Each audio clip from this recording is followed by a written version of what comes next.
शेख हसीना का पासपोर्ट बना भारत के लिए चुनौती। अब भारत के पास क्या है विकल्प? नमस्कार दोस्तों, स्वागत है आपका हमारे जीआरटी बिजनेस यूट्यूब चैनल पर, जहां हम आपके लिए लेकर आते हैं विश्व भर की प्रमुख राजनीतिक और कूटनीतिक खबरें। आज का हमारा वीडियो एक बेहद संवेदनशील और जटिल मुद्दे पर है। हम बात कर रहे हैं बांग्लादेश की पूर्व प्रधानमंत्री शेख हसीना की, जो तख्तापलट के बाद से भारत में हैं।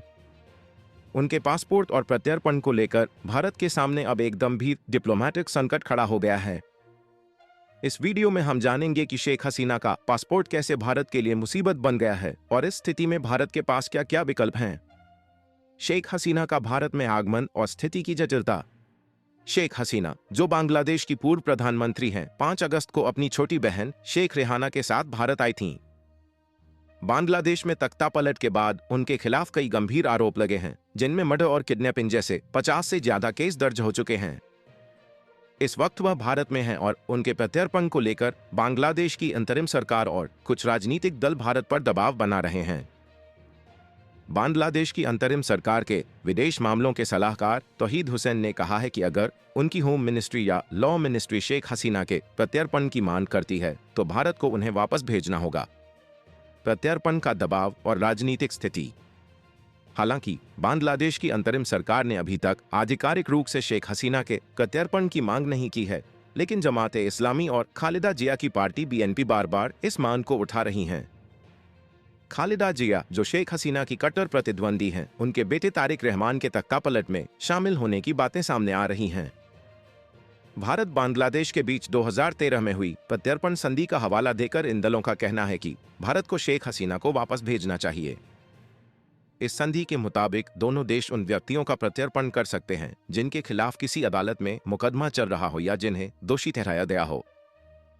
हालांकि इस संधि में कुछ शर्तें भी हैं जिनके आधार पर भारत प्रत्यर्पण से इनकार कर सकता है, जैसे कि अगर आरोप राजनीतिक नेचर के हो या जुडिशियल प्रोसेस के हित में प्रत्यर्पण न हो। शेख हसीना का पासपोर्ट और भारत की कूटनीतिक स्थिति। शेख हसीना के मामले में असली पेंच उनके पासपोर्ट का है। बांग्लादेश की अंतरिम सरकार ने उनका डिप्लोमेटिक पासपोर्ट रद्द कर दिया है। भारतीय वीजा नीति के अनुसार डिप्लोमेटिक पासपोर्ट होल्डर बिना वीजा के 45 दिन तक भारत में रुक सकते हैं। इस स्थिति में सवाल यह है कि भारत क्या करेगा। पूर्व राजनयिक पिनाक रंजन चक्रवर्ती के अनुसार शेख हसीना का भारत में प्रवास पूरी तरह कानूनी है। चक्रवर्ती का कहना है कि जब शेख हसीना भारत आई थी तब उनके पासपोर्ट पर अराइवल की मुहर लगी थी, जिससे उनकी एंट्री वैलिड हो गई थी। अब अगर उनका देश उनका पासपोर्ट रद्द कर देता है तो भी भारत में उनका रहना कानूनी ही रहेगा। भारत के सामने उपलब्ध विकल्प। अब सवाल यह उठता है कि शेख हसीना के मामले में भारत के पास क्या विकल्प हैं। भारत को कई जटिल कूटनीतिक चुनौतियों का सामना करना पड़ सकता है। 1. प्रत्यर्पण का इनकार। भारत के पास यह विकल्प है कि वह शेख हसीना के प्रत्यर्पण की मांग को ठुकरा दे, ये कहते हुए कि उनके खिलाफ लदे आरोप राजनीतिक हैं और इस मामले में न्यायिक प्रक्रिया के हित में प्रत्यर्पण नहीं किया जा सकता। 2. राजनीतिक शरण। भारत शेख हसीना को राजनीतिक शरण देने पर विचार कर सकता है, जिससे उन्हें भारत में कानूनी रूप से रहने का अधिकार मिल जाएगा। ये कदम कूटनीतिक रूप से संवेदनशील हो सकता है, लेकिन ये शेख हसीना की सुरक्षा के लिए आवश्यक हो सकता है। 3. सामान्य पासपोर्ट। चूंकि शेख हसीना का डिप्लोमेटिक पासपोर्ट रद्द हो चुका है, भारत उन्हें सामान्य पासपोर्ट के लिए आवेदन करने की अनुमति दे सकता है। अगर बांग्लादेश उनके आवेदन को खारिज करता है तो भी भारतीय कानून के अनुसार उनका यहां रहना वैलिड रहेगा। भारत के लिए शेख हसीना के प्रति सॉफ्ट कॉर्नर। भारत और शेख हसीना के बीच रिश्ते हमेशा से अच्छे रहे हैं। शेख हसीना के कार्यकाल में भारत और बांग्लादेश के संबंध मजबूत हुए, बॉर्डर पर स्थिरता आई और व्यापार में वृद्धि हुई। शेख हसीना की सरकार ने नॉर्थ ईस्ट इंडिया में सेपरेटिज्म पर रोक लगाने में महत्वपूर्ण भूमिका निभाई थी, जिससे भारत के हित सुरक्षित रहे। दूसरी ओर खालिदा जिया और जमाते इस्लामी जैसे दल, जो वर्तमान अंतरिम सरकार में एक्टिव भूमिका निभा रहे हैं, भारत विरोधी रुख अपनाने के लिए जाने जाते हैं। खालिदा जिया के दौर में पूर्वोत्तर भारत में सेपरेटिज्म को बढ़ावा मिला और भारत विरोधी गतिविधियों का संचालन बांग्लादेश की धरती से किया गया। इसलिए भारत के लिए शेख हसीना का समर्थन करना डिप्लोमेटिक अप्रोच से महत्वपूर्ण हो सकता है। संभावित डिप्लोमेटिक परिणाम और भविष्य की चुनौतियां। भारत के सामने शेख हसीना के मामले में कुछ जटिल डिप्लोमेटिक चुनौतियां हैं। अगर भारत शेख हसीना को राजनीतिक शरण देता है या उनके प्रत्यर्पण से इनकार करता है तो इससे बांग्लादेश की वर्तमान अंतरिम सरकार के साथ तनाव बढ़ सकता है।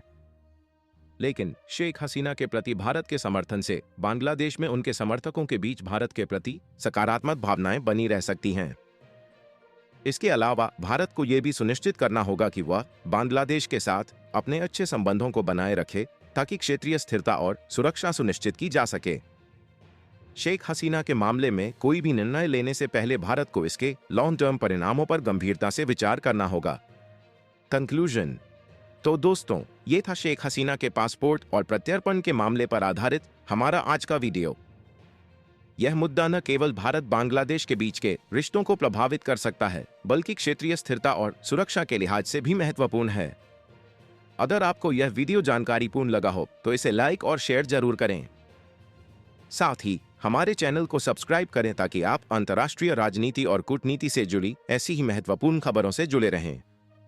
हम मिलेंगे आपसे अगले वीडियो में, तब तक के लिए धन्यवाद और सुरक्षित रहें। GRT बिजनेस यूट्यूब चैनल खबरों का स्रोत समाचार एजेंसियों, जनमत और अन्य सार्वजनिक स्थानों से प्राप्त करता है। हम पूरी कोशिश करते हैं कि यह सारांश और रिपोर्टिंग सटीक और सत्यापित हो, लेकिन हम किसी भी विवाद या त्रुटि के लिए जिम्मेदार नहीं हैं। हमारा उद्देश्य जनमत को जानकारी प्रदान करना है।